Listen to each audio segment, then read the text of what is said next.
भागकर शादी करने वाले लड़का लड़की को कौन सा पाप लगता है? एक बार जरूर देखें दोस्तों।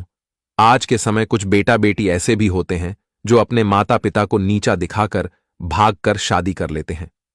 आज हम आपको बताएंगे, जिस माँ बाप के बच्चे भागकर शादी करते हैं तो वह किसके समान होते हैं और ऐसे लोगों को किस प्रकार का पाप लगता है। आइए जानते हैं। वीडियो को शेयर जरूर कर दीजिएगा।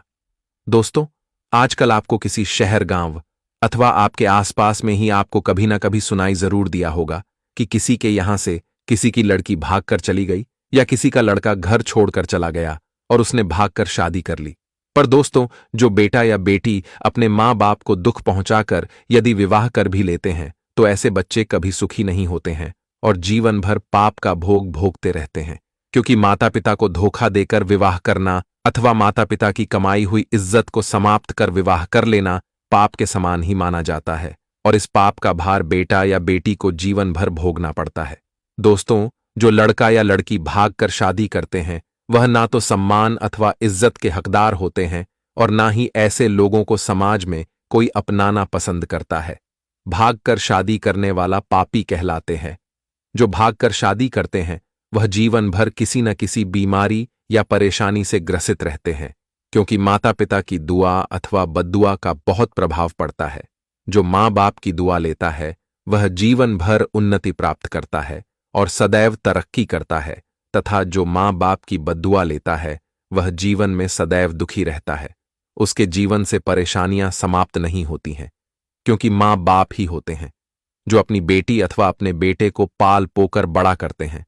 हर पिता तथा हर माँ यही चाहती है कि उसके घर अच्छी और सज्जन बहू आए, जिससे वह उसके घर को स्वर्ग बना सके। पर एक माँ बाप ये कभी नहीं सोच पाते हैं कि उनकी बेटी या उनका बेटा भागकर भी शादी करेंगे। जो बेटा या बेटी अपने माता पिता की आंखों में धूल भरकर भागकर शादी करते हैं, ऐसे बेटा बेटी अपने माता पिता की बद्दुआ ही लेते हैं, क्योंकि भागकर शादी करने वाले बच्चों के माता पिता को भी उतनी ही बदनामी का सामना करना पड़ता है जितनी बदनामी का सामना भागे हुए लड़का या लड़की को करना पड़ता है। जो लड़का या लड़की भागकर शादी करते हैं, ऐसे लोग पापी मनुष्यों के समान कहलाते हैं और पापी मनुष्य का जीवन ज्यादा समय तक सुखी नहीं रहता है। भगवान ने विवाह की परंपरा बहुत महत्वपूर्ण होकर बनाई है। हर माता पिता की यही इच्छा होती है कि उन्हीं की ही आंखों के सामने उन्हीं के बच्चों का विवाह हो और संपन्न तरीके से विवाह हो।